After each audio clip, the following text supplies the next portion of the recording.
இன்றைய நாளிலும் உங்களுக்கான வார்த்தை அங்கலாய்ப்பு. சிலுவையில் பூத்த 7 பூக்கள்ல 4வது பூ அங்கலாய்ப்பு. மத்தேயு 27ஆம் அதிகாரம் 46ஆம் வசனம் சொல்லுது, ஏலி ஏலி லாமா சபக்தானி என்று மிகுந்த சத்தமிட்டு கூப்பிட்டார். அதற்கு, என் தேவனே என் தேவனே ஏன் என்னை கைவிட்டீர் என்று அர்த்தமா.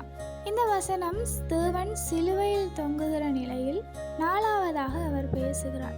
இயேசு பூமியில வாழ்ந்த காலம் முழுவதுமே இயேசுவிற்கும் பிதாவிற்கும் இடையில இருந்த அந்த உறவு நன்றாக இருந்தது. இயேசு அநேக இடங்கள்ல, நான் என் பிதாவின் சித்தத்தையே செய்கிறேன், அதுவே எனக்கு பிரியம் என்றும், என் பிதா எதை எனக்கு அனுமதிக்கிறாரோ, எது அவருக்கு பிரியமோ அதையே நான் செய்கிறேன் என்றும், என் பிதாவுடனே நான் எப்பொழுதும் இருக்கிறேன், நான் தனியாக இருக்கவில்லை என்றும் அநேக இடங்கள்ல வேதத்துல தேவன் இந்த காரியத்தை எங்களுக்கு வைத்து போயுள்ளார்.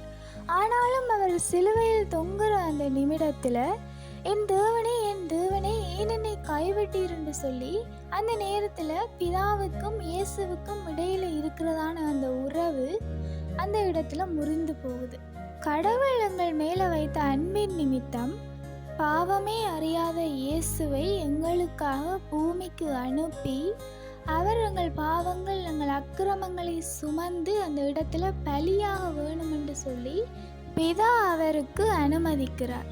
பிதாவானவர் பாவமே அறியாத சுத்த கண்ணரா இருக்கிறார். எங்களுடைய பாவத்துக்கு அவர் தன்னுடைய முகத்தை மறைக்கிறவரா இருக்கிறார். சிலுவையில இயேசு எங்களுடைய பாவங்களை அக்கிரமங்களை சுமந்தவராய் அவர் பாவமாகவே காட்சியளிக்கிறபடியால் அந்த பாவத்துக்கு பிதா தன்னுடைய முகத்தை மறைக்கிறார். அந்த நேரத்தில் தான் இயேசு, என் தேவனே என் தேவனே ஏன் என்னை கைவிட்டீர் என்று சொல்லி சத்தமாக பிதாவை நோக்கி கூப்பிடுகிறார்.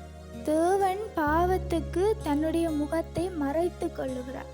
அவர் பட்ட அடிகளையும் வேதனைகளையும், அவர் எங்களுக்காக நொறுக்கப்பட்டதையும் நாங்கள் நினைத்தவர்களாய் பாவத்துக்கு விலகி ஓடுகிறவர்களாய் இருக்கணும். Have a nice day.